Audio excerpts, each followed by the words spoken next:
देखिए, आज बात करेंगे 12th सीबीएसई मैथ्स पीवाईक्यूज, जिसमें मैट्रिक्स और डिटर्मिनेंट की हम बात करेंगे। मैट्रिक्स एंड डिटर्मिनेंट, जिसमें हम सेट नंबर लेके चल रहे हैं 65/1/1 का पहला वीडियो। हो सकता है एक ही में हो जाए, जिसमें कि हम टॉपिक डिस्कस करेंगे मैट्रिसेस एंड डिटर्मिनेंट। 2026 में क्वेश्चन पूछे गए हैं। ठीक है, सेट नंबर है 65/1/1। सबसे पहला क्वेश्चन नंबर डाल देख लेते हैं। सबसे पहला ये क्वेश्चन नंबर 2 आया हुआ है, जो 1 मार्क्स का आया हुआ है। मतलब मैं उस ऑर्डर से ले रहा हूं जिस ऑर्डर से पेपर में पूछा गया है। क्वेश्चन 2 कह रहा है कि which of the following can not be the order of row matrix. कल हम बात कर रहे थे रो मैट्रिक्स का क्या ऑर्डर नहीं हो सकता है। उन्होंने क्यों पूछा इतना सिंपल क्वेश्चन? ये सिंपल क्वेश्चन नहीं है। जिसको कैट माने बिल्ली नहीं मालूम है, वो राइट माने चूहा भी नहीं बता पाएगा। रो मैट्रिक्स क्या होती है? रो मैट्रिक्स क्या होती है? जिसमें एक सिंगल रो होती है। ठीक है, एक सिंगल रो होती है, माने 1 2 3। और किसी भी मैट्रिक्स का ऑर्डर लिखा कैसे जाता है? रो क्रॉस कॉलम। इसमें कितनी रो है? एक रो है। कितने कॉलम है? इसका ऑर्डर क्या है? 1 क्रॉस 3। अगर यहाँ 3 गायब हो जाए तब कितना इसका ऑर्डर है? 1 क्रॉस 2। ठीक है, इसका मतलब इसका ऑर्डर 1 क्रॉस 1 हो सकता है, एक रो एक कॉलम। इसका ऑर्डर 1 क्रॉस 2 हो सकता है, एक रो 2 कॉलम। इसका ऑर्डर 1 क्रॉस n हो सकता है, एक रो n कॉलम। लेकिन इसका ऑर्डर 2 क्रॉस 1 नहीं हो सकता। ये पहला क्वेश्चन सीबीएसई पूछा गया है, which of the following can not be the order of row matrix. Row matrix का क्या ऑर्डर नहीं हो सकता है? तो कौन सा ऑप्शन सही होगा? First option is correct, 2 cross 1 is not possible. अब आप कहेंगे आप तो पहला क्वेश्चन बता रहे हो, दूसरा क्वेश्चन है, वो ऑर्डर क्वेश्चन का ऑर्डर है केवल। ठीक, नोट करते रहिए फटाफट शॉर्ट में। क्वेश्चन 3 पूछा गया है कि which of the following properties are true for the two matrices of suitable order. इनमें से कौन सा जो है वो स्टेटमेंट ट्रू है? Which of the following properties is are true. कहना है क्या चाहते हैं कि इसमें से एक भी सही हो सकता है और एक से अधिक भी सही हो सकता है। तो पहले आप दिमाग लगाइए क्या सही है क्या नहीं है। ठीक है, देखो ध्यान से। पहला ये कह रहे हैं, पहला पार्ट ये कह रहे हैं कि भैया a प्लस बी, अगर दो मैट्रिक्स को आप ऐड कर दें। देखो क्वेश्चन जो अब आपको लगेगा तो सीबीएसई बता रहे हैं, तो आईसीएसई के हैं भैया, क्वेश्चन तो मैट्रिक्स सही आएगा। एडिशन, सब्ट्रैक्शन, मल्टीप्लिकेशन, एडजॉइन, ये तो वही आने वाला है। तो क्वेश्चन घूम फिर के वही आने वाले हैं। डिजिट इनके यहाँ भी चेंज हो जानी है, आपके यहाँ चेंज हो जानी है। ये कह रहे हैं दो मैट्रिक्स को ऐड कर दें और उसका आप ट्रांसपोज निकाल दें, या उसका अलग अलग ट्रांसपोज करके ऐड कर दें कि रिजल्ट सेम होता है। ये बात सही है या गलत है? अब इसको अगर पढ़ के आप नहीं आए तो नहीं आएगा कुछ। अगर घर में आपका टाइम नहीं है तो फिर आपके लिए मैथमेटिक्स नहीं बनेगी। सही है ना? तो बोल क्यों नहीं रहे? बोले हम क्यों बोले? ये बोले, ये दादी का नहीं गए थे, ये बात सही है, यानी ये बात तो सही है, ये बात तो ट्रू है।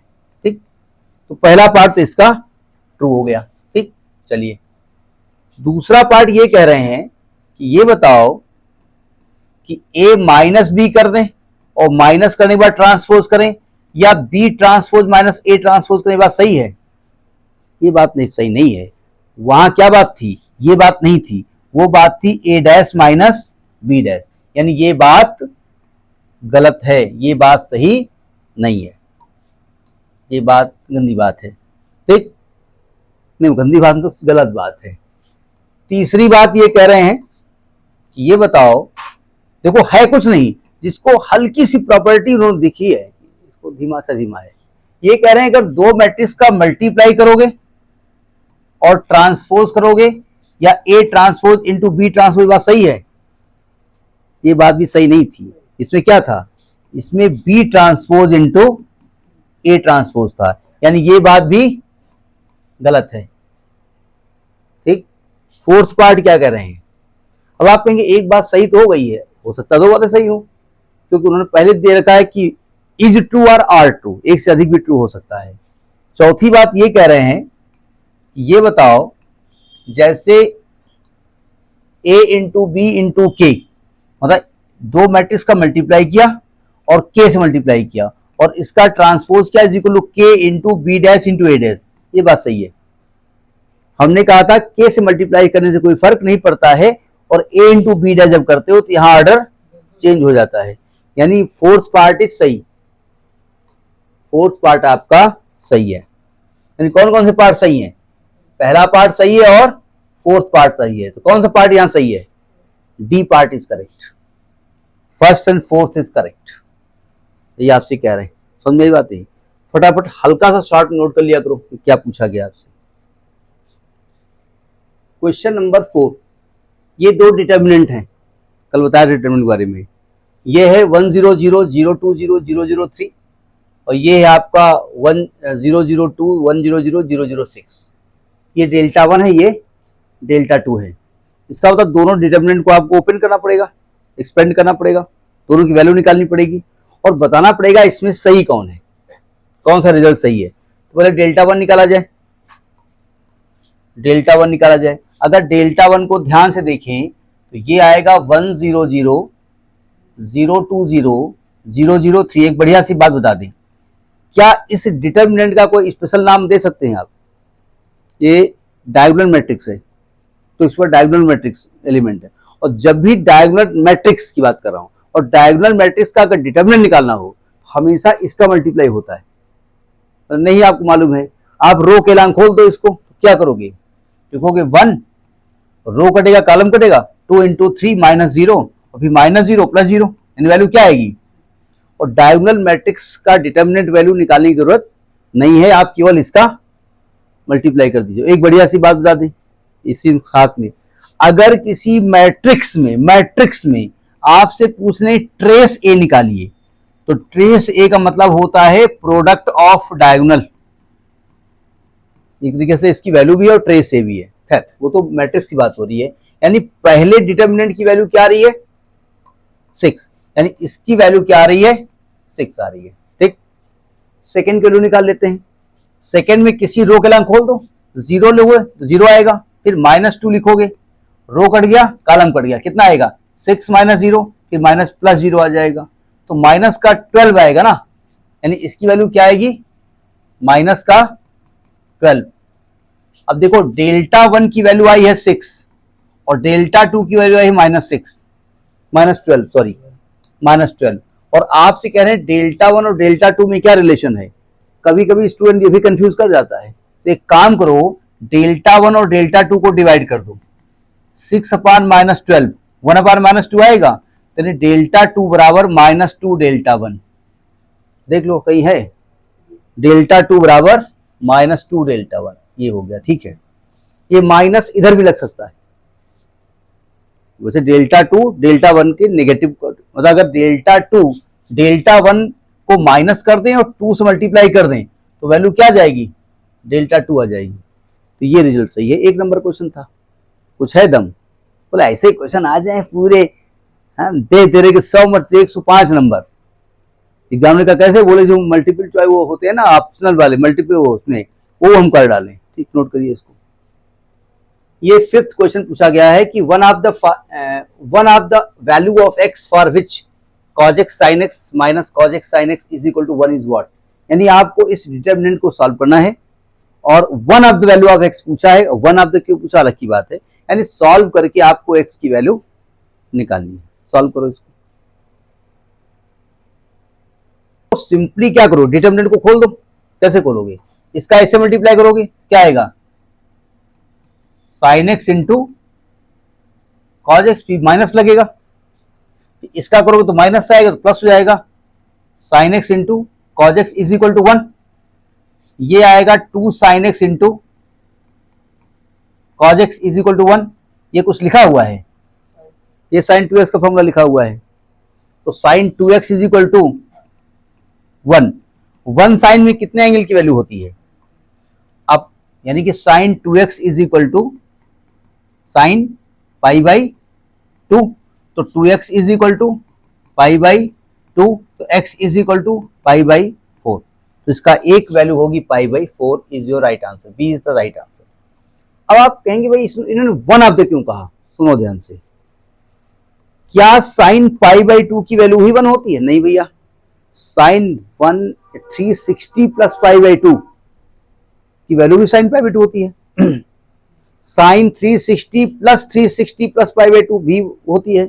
हमने क्लास 11th में पढ़ा है नजरा मास्टर बहुत बेकार है, हर बात में 11 बदली, वो तो आएगा ही आएगा।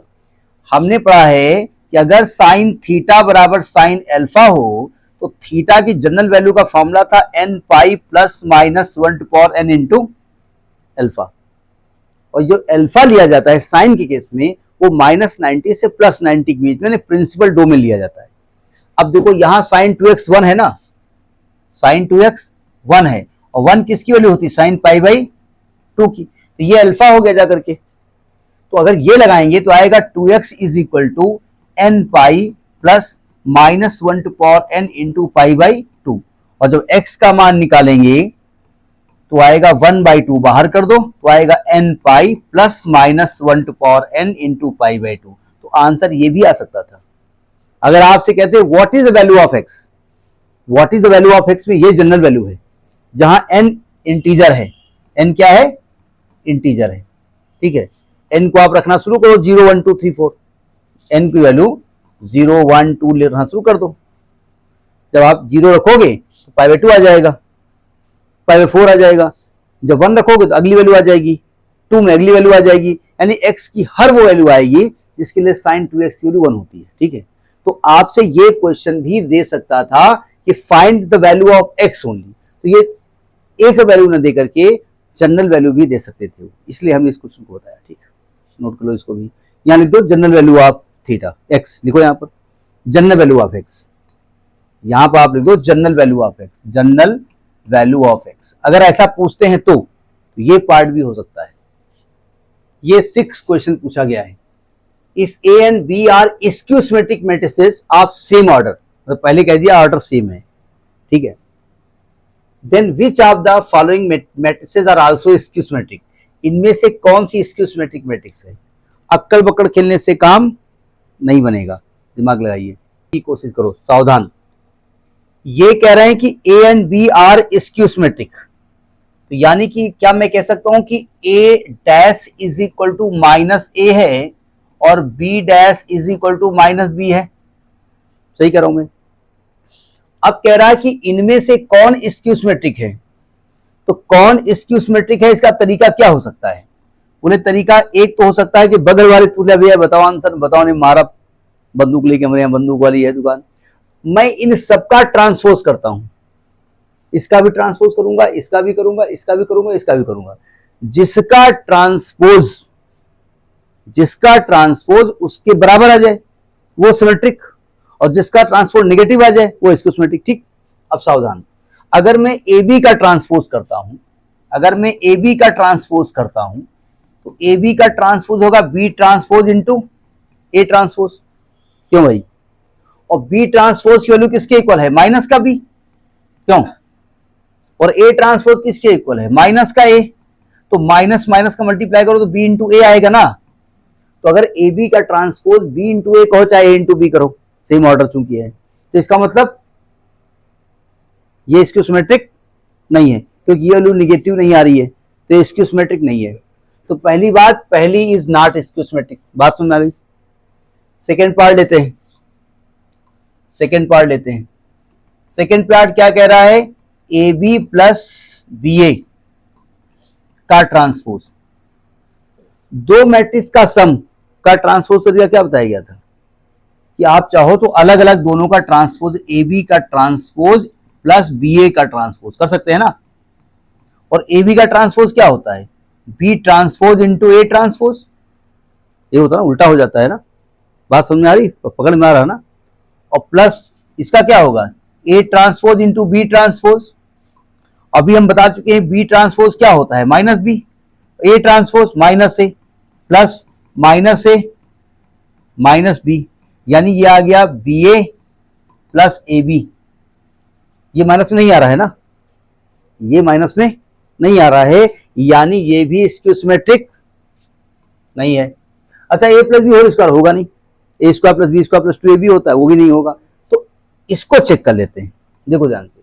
अगर मैं a माइनस बी का ट्रांसपोज करता हूं तो क्या फॉर्मूला होता है, a transpose minus B transpose, और a ट्रांसपोज की वैल्यू क्या है, माइनस है, और माइनस और बी ट्रांसपोज की वैल्यू क्या है, माइनस का बी यानी प्लस का बी। अगर यहां से माइनस कॉमन ले लें तो बी माइनस से आ जाएगा, नहीं आ जाएगा, माइनस कॉमन ले ए माइनस बी आ जाएगा। अब देखो इसका ट्रांसपोज करने पर नेगेटिव वैल्यू आ गई, यानी ये स्क्यू सिमेट्रिक होगा, यानी ये part is correct, D part is correct. अब आप कहेंगे एग्जाम में तो करेक्ट लिखना है भैया, करेक्ट तब लिखना है ना जब आपको तो मालूम हो पहले से, और बेहतर ये होगा कि एक बार आप निकाल लें उसमें, इनको सबको चेक कर लो, नोट करिए इसको। क्वेश्चन को ध्यान से देखिए आप, ये क्वेश्चन नंबर कौन सा है,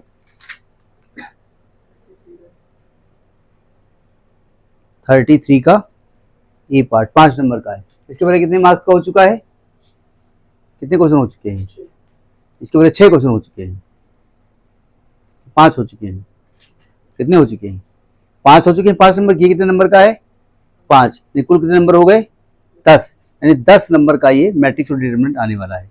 क्या कह रहा है, if A is equal to 0 to 1 -2 -1 -2 1 -1 0 find A inverse. पहले यहां तक की बात कर लीजिएगा, पहले ए इनवर्स फाइंड करो, फाइंड करो, आप फाइंड करिएगा, फिर हम फाइंड करेंगे, फिर आपने आंसर को टैली करेंगे। इनवर्स में फाइंड कर देता हूं डायरेक्ट, पहले डिटरमिनेंट नोट कर लेता हूं। ए क्या डिटरमिनेंट है, 0 to 1 0 to 1 -2 -1 -2 1 -1 0, इसकी डिटरमिनेंट, अच्छा मैट्रिक्स नोट कर लिया। सबसे पहला काम क्या करेंगे, इसकी डिटरमिनेंट वैल्यू निकालेंगे आप, क्योंकि इनवर्स तभी निकलेगा जब डिटरमिनेंट वैल्यू फाइंड हो जाएगी, जीरो नहीं आएगी। डिटरमिनेंट वैल्यू निकाला हमने, 0 to 1 -2 -1 -2 1 -1 0।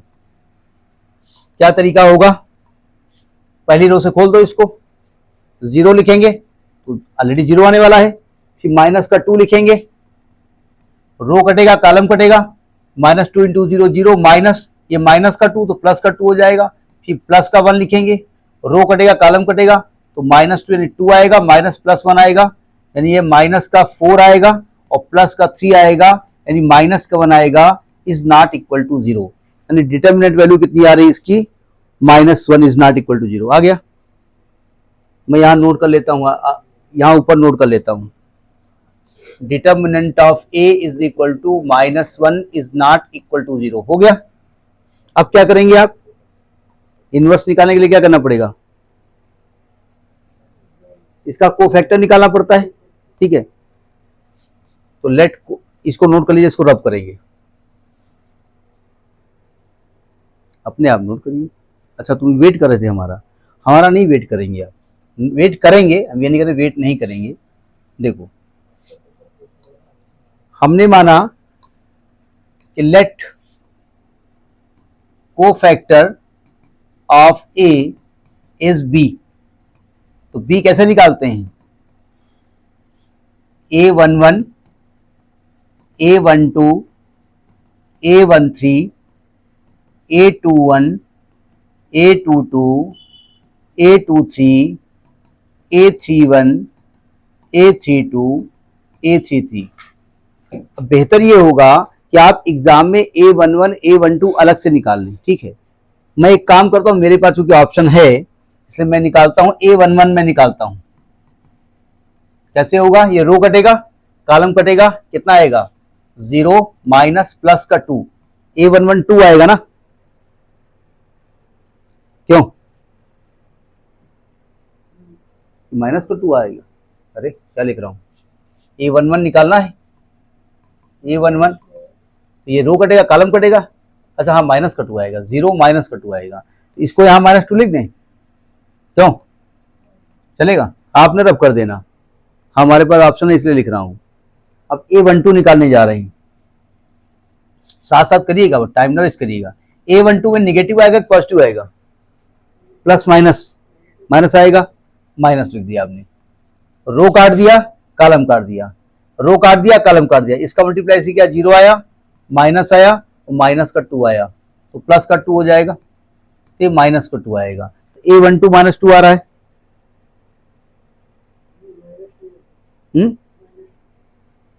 माइनस 2 आएगा, तो ये माइनस 2 आ गया, ये माइनस का 2 आएगा। ठीक, निकालते हुए जाओ तुम भी, नहीं तो लिखो ना, निकालो है भैया, देखो, अच्छा निकाल रहे हो तो राइट मत करिएगा। A13 निकालने जा रहे हैं, A13 प्लस आएगा माइनस आएगा, प्लस आएगा, 13 ये है ना, देखो ऐसे मैं समझा रहा हूं, रो कट गया, कॉलम कट गया, चलेगा ऐसे, इसका ऐसे मल्टीप्लाई किया तो माइनस का 2 आया, बीच में माइनस लगेगा, फिर माइनस का 1 आएगा, यानी प्लस का 1 आएगा, तो वैल्यू क्या आ जाएगी, माइनस का 1, यानी यहां पर आ गया माइनस का 1। देखते भी जा रहे हैं ना हम शायद, माइनस का 1 आ रहा है, हमारा कुछ और है, एक मिनट रुकिए, A13 कर रहे हैं ना, तो ये 1 ही है ना, तो प्लस में आएगा तो पहली बात, तो माइनस का 2 आएगा, और माइनस 1 आएगा, तो प्लस का, ठीक कर रहा हूँ, अच्छा सॉरी, क्या उमर साहब देख रहे हो भाई, 2 + 1 आएगा, कितना आएगा, और तुम क्यों नहीं बोले, हमसे नहीं बोले कि तुम बहुत बड़ी इंटेलिजेंट कि तुम हो ना, निकालो बेटा, मैं इतनी कॉपी में लगा के बैठा हूं, इसलिए मैं कंफ्यूज ना हो जाए, इसलिए मैं लिख रहा हूं। अब देखिए A21 निकालने जा रहे हैं, A21 निगेटिव आएगा पॉजिटिव आएगा, अच्छा A21 में देखो यार ध्यान से, A21 में ये वाली रो हट जाएगी, ये वाली रो हट जाएगी, और ये वाला कॉलम हट जाएगा, क्यों, अरे ये ना बनाए बार बार कंफ्यूज करेगा, हटाओ इसको, हटाओ, ठीक है। A21 यहाँ पे है ना, रो कटेगा कॉलम कटेगा, कितना आएगा 0 माइनस प्लस का 1 आएगी वैल्यू, गलत कर रहे हैं क्या कुछ, तो माइनस रहेगा ना, A21 पहले तो माइनस आएगा, यहाँ पर रो कटेगा कॉलम कटेगा, 0 माइनस प्लस 1, माइनस का 1 आएगा, यानी ये माइनस का 1 आ गया। A22 निकालने जा रहे हैं, A22 निकालेंगे तो बाहर साइन क्या होगा, प्लस, A22 ये है ना, A22 आएगा तो ये रो कटेगा, ये कॉलम कटेगा, इसका इससे मल्टीप्लाई किया तो 0 आ गया, बीच में माइनस साइन आ गया, माइनस का 1 आ गया, ये क्या निकलेगा, माइनस का 1, ये माइनस का 1 आ गया, देखते रहे ना, हम भी देखे हुए हैं, माइनस का 1 आ गया, ठीक है, गुड। अब A23 आ जाइए, A23 आइए, A23 प्लस या माइनस, माइनस में आएगा, रो कटेगा, अच्छा ऐसे काटे दे रहे हैं, रो कटेगा कॉलम कटेगा, 0 आएगा, माइनस माइनस का 2, ये क्या बना रहा हूं, ये रो कटेगा कॉलम कटेगा, 0 आएगा, माइनस माइनस का 2 आएगा ना, 2 आएगी वैल्यू, 2 आएगी इसकी वैल्यू, देख लेना इसकी वैल्यू 2 आ रही है, एडज्वाइन है, अच्छा एडज्वाइन ऊपर निकला हुआ है, इसे एडज्वाइन यहाँ कहाँ निकाला हमने, एडज्वाइन यहाँ डायरेक्ट निकाल दिया हमने, ठीक है। अब A31 आ जाइए, A31 प्लस या माइनस, प्लस, रो कटेगा कॉलम कटेगा, माइनस का 4 आएगा, माइनस का 1 आएगा, प्लस का 1 आएगा, यानी माइनस का 3 आएगा, ये माइनस का 3 आ गया,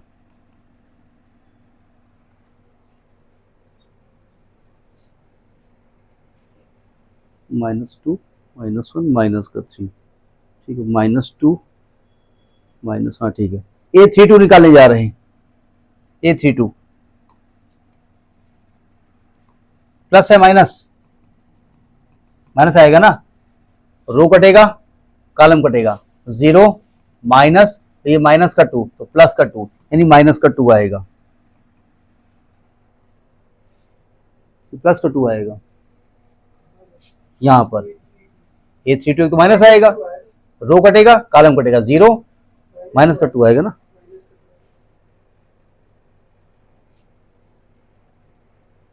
हाँ माइनस का 2 आएगा। A33 निकालते हैं, एक तो प्लस में आएगी वैल्यू, प्लस में आएगी वैल्यू, रो कटेगा कॉलम कटेगा, 0 माइनस माइनस का 4 तो प्लस का 4, ये प्लस का 4 आ जाएगा। ये आपका बी निकल के आया। ठीक है, अब आपको निकालना क्या है, एडजॉइन ए। एडजॉइन ए क्या होता है,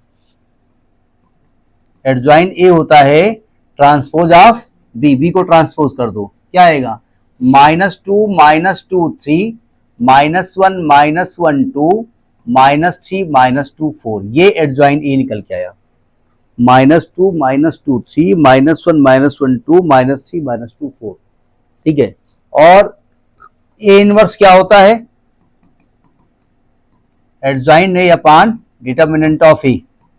मतलब डिटर्मिनेंट ऑफ ए बोले तो 1 अपान कितना, -1 -1, ये आ जाएगा आपका -2 -2 3 -1 -1 2 और -3 -2 4। एक बढ़िया सी बात देखो, माइनस को अंदर ले जाओ, उसमें बढ़िया बात क्या है, मतलब घटिया से देख लो, क्या आएगा, 2 1 3 2 1 2 -3 -2 -4, ये आपका ए इनवर्स निकल के आया। 2 1 3 2 2 1 2 -3 -2 -4। ठीक है, आ गया ए इनवर्स। अब आपसे कह क्या रहा है, अब आपसे कह रहा है कि यूज इट, इस रिजल्ट का इस्तेमाल करो, यूज इट। अच्छा पहले ए इनवर्स यहां लिख लेते हैं हम, हमें आगे जरूरत पड़ेगी ना, ए इनवर्स हम लिख लेते हैं। क्या आया है, 2 1 3 2 1 3 2 1 2 2 1 2 -3 -2 -4 -3 -2 -4। अब देखो ध्यान से, कहना use it to solve this equation. अब जरा यहां एक लफड़ा है, बस यही तो इन्होंने इस क्वेश्चन में ऐसा दिया है कि टीचर का दिल जीत लिया और स्टूडेंट का दिल फाड़ दिया। ठीक है, स्टूडेंट बाद में गरियाएगा कौन एग्जामिनर ने पेपर बनाया है, जरा देखो ध्यान से, सावधान। सबसे पहला काम क्या करेंगे, सबसे पहला काम करते हैं writing this equation in matrix form. जब मैट्रिक्स फॉर्म में लिखते हैं तो तरीका क्या होता है, लिखेंगे writing the equation in matrix form. क्या तरीका होता है, पहले x के कोएफिशिएंट लिखेंगे, x यहाँ कोएफिशिएंट क्या है 0, यहाँ क्या है 2, यहाँ क्या है 1। ठीक, फिर यहाँ y का कोएफिशिएंट क्या है माइनस का 2, यहाँ y का कोएफिशिएंट क्या है माइनस का 1, यहाँ y का कोएफिशिएंट क्या है माइनस का 2, यहाँ पर z का कोएफिशिएंट क्या है 1, यहाँ z का कोएफिशिएंट क्या है माइनस का 1, यहाँ z का कोएफिशिएंट क्या है 0 है, into x y z is equal to 7 8 9। ठीक है,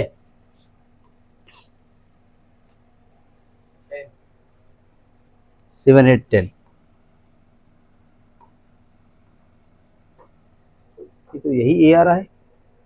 एक मिनट, एक्स का क्वेश्चन, एक मिनट, एक्स का नहीं गलत लिख गया ना, इसका मल्टीप्लाई ऐसे करोगे तो आएगा x प्लस 2y, गलत लिख गया ना, इधर x लिखा जाता है, इधर y इधर z लिखा जाता है। अगर आप मल्टीप्लाई करोगे तो क्या आएगा, मैं इधर x लिख रहा था ना, x x x लिख रहा था ना, मैं इधर लिख रहा था, मैं इधर लिख रहा था ना, तो मल्टीप्लाई करोगे तो 0x प्लस 2y, ये क्वेश्चन कहाँ आएगी, मैं गलत लिख गया ना, तो आप तो कह रहा हूँ सही लिख रहे हो, मैं गलत लिख रहा था, ये मैं गलत लिख रहा था। अब आप कहेंगे जानबूझ से लिख रहे थे क्या, नहीं जानबूझ के नहीं लिख रहा था, गलती से लिख रहा था। देखो यहाँ x का क्वेश्चन लिखा जाता है, यहाँ क्या है 0, यहाँ क्या है 2, यहाँ क्या है 1, y का यहाँ क्या है माइनस का 2, यहाँ क्या है माइनस का 1, यहाँ क्या है माइनस का 2, यहाँ z का क्या है 1, यहाँ क्या है माइनस 1, यहाँ क्या है z है नहीं 0। देखो जब मल्टीप्लाई करोगे तो 0x, इधर देखिए जरा, 0x minus 2y plus 1z is equal to 7, ये लिया आ रहा है। इसको आप क्या मानेंगे, क्या यही यहां लिखा हुआ है, ए नहीं लिखा हुआ है, ये चीज नहीं लिखी हुई है, ये इसका ट्रांसपोज लिखा हुआ है। तो अब आप अगर इसको इधर शिफ्ट करते हैं, इसका इनवर्स निकालते हैं, तो इसका इनवर्स आपको नहीं मालूम, नहीं समझे, ये इसका ट्रांसपोज लिखा है। तो क्या करेंगे, पहले इसका ट्रांसपोज करेंगे, taking transpose, taking transpose of both side, transpose of both sides. जरा समझिएगा, जब आप ट्रांसपोज करोगे तो भैया ये दोनों मल्टीप्लाई है ना, और मल्टीप्लाई में ट्रांसपोज होता है तो क्या होता है, पहले इसका होता है फिर इसका होता है। तो ये कैसे आएगा, ये ऐसे आएगा, ये आएगा एक्स वाई जेड, ये तो आएगा, और ये आएगा आपका, इसका ट्रांसपोज क्या होगा, 0 -2 1 2 -1 -1 1 -2 0, और ये आएगा 7 8 10। अब बात समझ नहीं आई क्यों? अब इसको आप a मानेंगे, इसको ऐसे लिखेंगे, इसको x मान लेंगे इंटू a मान लेंगे, इसको कुछ और मान लो, c मान लो, b ऊपर मान चुके हैं। तो जब x की वैल्यू निकालोगे तो a उधर जाएगा, सावधान, अब a उधर जाएगा तो इसको c a इनवर्स लिखें या a इनवर्स c लिखें? आपको मालूम है, ऐसे बोल रहे हो, सुनो ध्यान से, नहीं मालूम नहीं है आपको ना, सुनिए ध्यान से। c का ऑर्डर क्या है, c का ऑर्डर है, एक रो है और 3 कॉलम है, क्यों? और इसका ऑर्डर क्या है, 3 रो है और 3 कॉलम है। इनवर्स करो तब भी यही आएगा। आप इसको अगर पहले लिखते हो और इसको बाद में लिखते हो तो मल्टीप्लाई हो जाएगा, हो जाएगा। मल्टीप्लाई होने के लिए क्या होता है, ये कंडीशन पहले होनी चाहिए, ये वाली कंडीशन सही है ना, इसको क्या लिखा जाएगा, सी ए इनवर्स। क्या लिखा जाएगा, सी ए इनवर्स लिखा जाएगा। ऑर्डर भी देखो ना, ऑर्डर क्या है, मल्टीप्लाई हो भी होना है वहां पर, वहां ए इनवर्स बी था यार, ए इनवर्स सी कुछ ऐसा लिखा था ना। तो एक्स बोले तो X Y Z is equal to C बोले तो 7 8 10, और ए इनवर्स बोले तो ए इनवर्स निकाल चुके हैं आप, ये निकाला है आपने, हम अपनी किताब से लिखे दे रहे हैं। क्या है, 2 1 3। उमर साहब सुन रही बात, हम जो बोल रहे हैं, 2 1 3 2 1 2 -3 -2 -4। अब मल्टीप्लाई हो जाएगा ना। अब यहां यही नाटकबाजी है कि मैं ए इनवर्स पहले लिखूं या बाद में लिखूं, ठीक है, देखो ध्यान से। ये हो जाएगा इधर X Y Z is equal to, multiply कैसे होगा, सुनो ध्यान से, फर्स्ट रो फर्स्ट कॉलम, इधर देखिए, फर्स्ट रो फर्स्ट कॉलम क्या होगा, 7 2 जा 14 प्लस 8 2 जा 16 -30, क्यों? फर्स्ट रो सेकेंड कॉलम लिखा कहा जाएगा, सेकेंड कॉलम में 7 7 1 जा 7 plus 8 -20। First row third column 7 row 21 plus 8 दूनी 16 -40। सेकेंड रो है नहीं तो सेकेंड रो यहां आएगी नहीं, इधर क्या आएगा, X Y Z X Y Z, इधर क्या आएगा, इधर क्या आएगा, ये मल्टीप्लाई करके बताइए क्या आएगा, 0 आएगा, 8 7 15 -20 माइनस का 5 आएगा, और 21 और 16 और -40 कितना होगा, माइनस का 3। तो x की वैल्यू क्या आ गई, x की वैल्यू आ गई 0, y की वैल्यू आ गई -5, z की वैल्यू आ गई -3। ये छोटा सा क्वेश्चन है, समझ में आई बात, नहीं आई? तो इसमें दम कहां पे क्वेश्चन में थी, दम ये थी कि आप इक्वेशन को सॉल्व करते वक्त ये जब पहचान अगर नहीं पाए आप, ये हम बड़े कंफ्यूज हो गए, ये तो ये दिया नहीं है, तो गड़बड़ है, यार तो ट्रांसपोज है।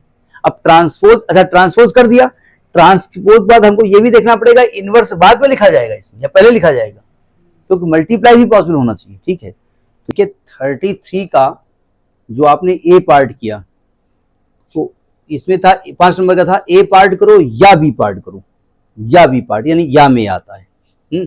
और फिजिक्स में एक पार्ट में 2 क्वेश्चन होते थे, लिखा if A is equal to this is the matrix is a singular matrix, then find all the values of x where x belonging to 0 to pi by 2, 0 से पाई by 2 के बीच में सभी एंगल वैल्यू निकालनी है, ठीक है। आपको याद होगा, अब उन्होंने यहाँ पर जो वर्ड दिया वो आपको नहीं समझ में आ रहा है कि सिंगुलर क्या होता है, तो हमें गुस्सा आ रही है। आपको याद होगा जब आपको ए इनवर्स निकालना सिखाया गया था, तो फॉर्मूला बताया गया था adjoint A upon determinant of A, where determinant of A shall not be equal to 0 या can not be equal to 0 shall not be, ठीक। अगर किसी भी मैट्रिक्स की डिटर्मिनेंट वैल्यू 0 होती है उसे सिंगुलर मैट्रिक्स कहते हैं, और नहीं तो नॉन सिंगुलर या रेगुलर मैट्रिक्स कहते हैं। तो आप लिखेंगे कि as A is a singular matrix, so determinant of A is equal to 0। बस हो गया काम। अब इनको ये आप देखो, अगर देखा जाए जब भी एग्जामिनर इस क्वेश्चन को बनाया होगा तो उसको पहले तो ये था कि स्टूडेंट को सिंगुलर वर्ड आता होगा तभी ये क्वेश्चन लगा पाएगा। इसके बाद डिटर्मिनेंट का कंसेप्ट, यानी determinant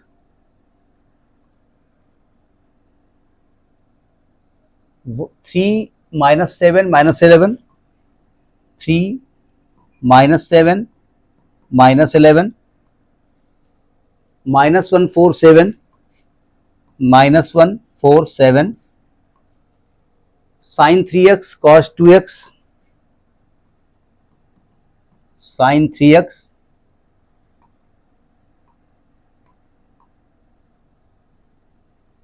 sin 3x cos 2x 1 is equal to 0। Simple सी बात है, इसको एक्सपेंड करना है, एक्सपेंड करके फैक्टराइज करना है, x का मान निकालना है। ठीक है, आपको साफ साफ दिख रहा है भाई, कहीं जीरो को दिख नहीं रहा है। ठीक है, तो सिंपली किसी रो से आप खोल दो। क्या फर्स्ट रो से खोलेंगे, क्या लिखेंगे, 3 लिखेंगे। ठीक, ये रो कटा, ये कॉलम कटा, 4 1 जा 4 -7 cos 2x, फिर माइनस लगाएंगे, फिर माइनस का 1 है तो प्लस का 1 हो जाएगा। ये रो कट गया, कॉलम रो कट गया, कॉलम कट गया, ये माइनस का 7 आएगा, माइनस का 11, सॉरी ये रो कॉलम कट गया ना, माइनस का 11 cos 2x, तो प्लस का 11 cos 2x, फिर प्लस sin 3x आएगा।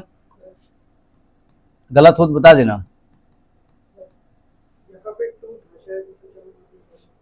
कहां पर, अच्छा ये 1 लिख गया क्या मैं, हाँ 2 था, अच्छा सॉरी 2 था, यहाँ पे 2 था, तो 2 है तो यहाँ भी कट जाएगा।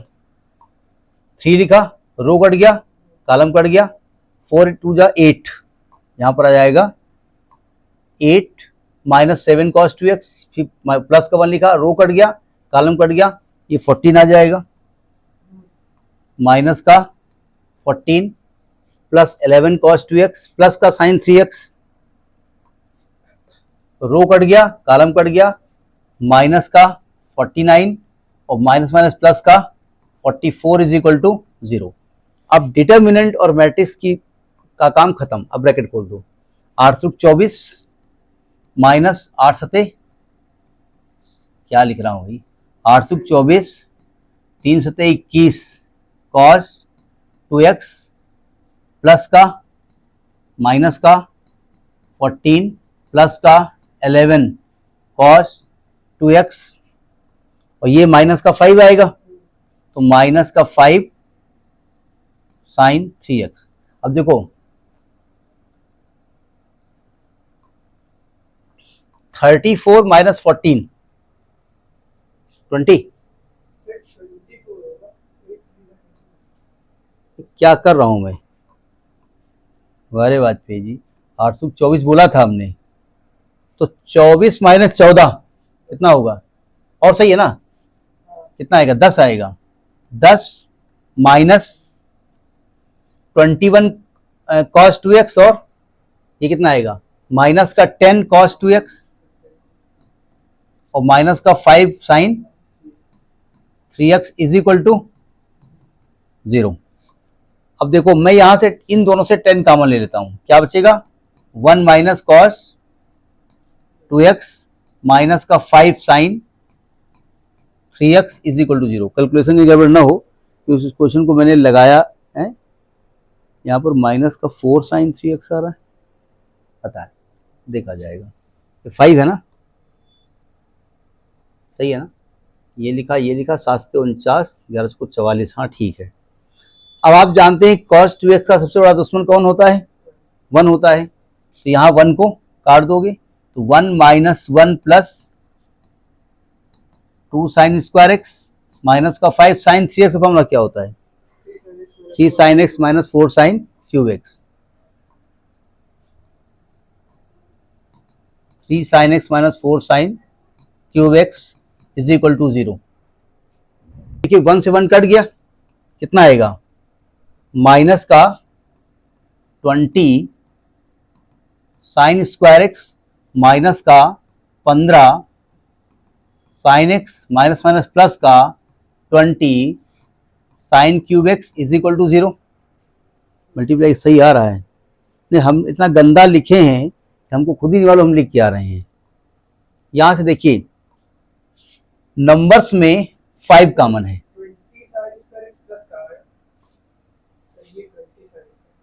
ये अच्छा ये प्लस का आएगा, माइनस क्यों लिख दिया हमने? पता नहीं कहाँ दिमाग है। देखो नंबर में तो 5 कॉमन है ना, नंबर में 5 कॉमन है और साइन एक्स कॉमन है। यहाँ क्या बचेगा? 5 चौको 20, 4 साइन स्क्वायर एक्स बचेगा। यहाँ बचेगा प्लस का 5 चौको 20, 4 साइन एक्स बचेगा और माइनस का 3 बचेगा इज इक्वल टू 0।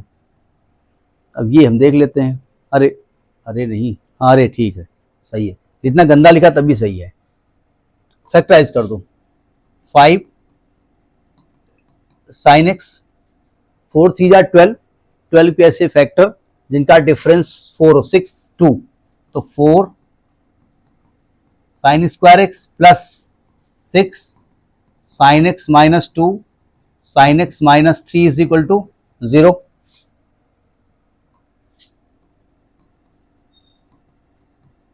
यहां से 4 कॉमन, सॉरी 2 कॉमन है, साइन एक्स कॉमन है, क्या बचेगा? 2 साइन एक्स प्लस 3। यहां से माइनस 1 कॉमन है, 2 sine X plus 3 is equal to 0। Factor तो आते होंगे ना? बोले हाँ हाँ, चलो क्या समझ लिया हमको है? Into 2 sine X plus 3 into 2 sine X minus 1 is equal to 0। 3 factors हैं। जब आप साइन एक्स को 0 करोगे तो एक्स की वैल्यू क्या आएगी? पाई बाई 2, जो कि आपको लेनी भी है। तो ये एक्सेप्टेड वैल्यू हो गई पाई बाई 2। एक बार 2 साइन एक्स प्लस इसको 0 करोगे तो साइन एक्स की वैल्यू आएगी माइनस 3 बाई 2, तो नॉट एक्सेप्टेड है, क्योंकि साइन एक्स की वैल्यू माइनस 1 से छोटी हो नहीं सकती, काम ही खत्म। और जब थर्ड को 0 करोगे तो साइन एक्स की जो वैल्यू आएगी वो 1 बाई 2 आएगी। 1 बाई 2 वैल्यू किसकी होती है? साइन 30 यानी पाई बाई 3, तो एक एक्स का मान आएगा पाई बाई 3। तो एक एक्स पाई बाई 3 आ गया। एक अरे Vajpayee ji, sine pi by 2 0 होता है, ये 0 आएगी वैल्यू, 0 डिग्री। ऐसे जल्दबाजी में गलती होती है, ठीक है। एक एक्स का मान पाई बाई 3 आएगा, एक 0 आएगा। अब देखो आपका जो इंटरवल है वो 0 से पाई बाई 2 है, 0 से पाई बाई 2 है, लिया जा सकता है 0 भी। और पाई बाई 2 ये क्लोज इंटरवल है, तो अगर पाई बाई 2 आता तो भी हम ले लेते। ये 5 नंबर का क्वेश्चन आया है जिसमें 3 गलतियां हमने की प्लस माइनस की, वो जल्दबाजी में हो जाता है थोड़ा सा, और कोई मतलब नहीं है। तो इस प्रकार से आपका ये सेट आया है जिसमें 10 कितने नंबर का हुआ था? 10 नंबर का मैट्रिक्स और डिटरमिनेंट आता है। अब आपको कितना आता है ये आप समझिए।